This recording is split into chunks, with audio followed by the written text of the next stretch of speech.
Quand on a commencé à vous charcuter, comprenez que là, vous êtes une valeur sûre. Aux jeunes femmes, pour s'épanouir, s'émanciper dans la société, je donnerai les conseils suivants. Numéro 1, se former, s'éduquer. Parce que ça va être la base de leur avenir, en ce sens où elles apprendront à faire quelque chose. Deuxième conseil, découvrir son talent. Il est important de découvrir sa vocation, identifier son talent, savoir reconnaître où est-ce qu'on est bon, où est-ce qu'on est fort.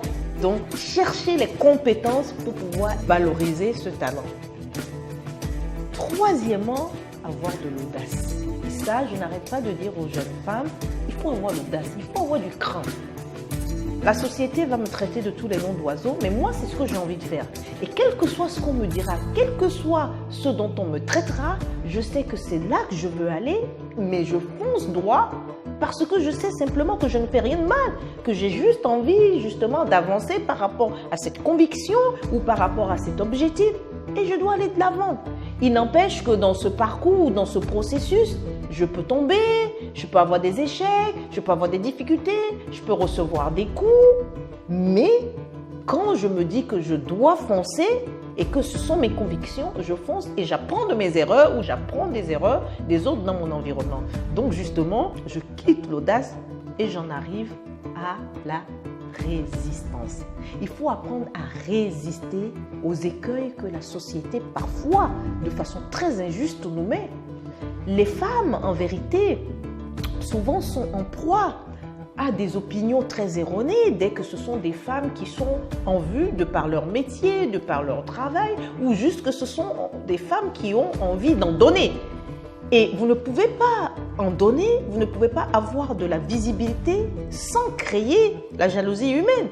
Mais par rapport à ça, si parce que vous êtes femme et votre visibilité dérange à la fois des hommes et vos comparses, et que vous ne vous êtes pas forgé un caractère d'acier, mais vous allez abandonner et malheureusement vous allez perdre votre chance.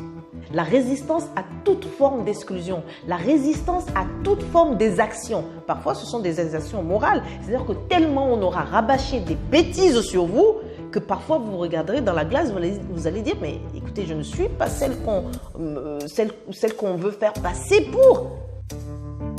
On ne jette la pierre qu'à l'arbre qui porte des fruits. Quand on a commencé à vous charcuter, comprenez que là, vous êtes une valeur sûre. Foncez. Et enfin, il faut garder du cœur. Ne pas oublier que vous êtes une femme. Que vous serez amenée à tempérer à un moment ou à un autre les ardeurs. Que parce que vous êtes une femme, vous ne devez pas perdre ni votre féminité, ni votre humanité, ni votre humanisme. Vous êtes un ensemble d'énergie, de caractère, mais de cœur, de tendresse, d'amour. Vous restez une femme sur ses hauts talons. Vous restez très féminine, très chic.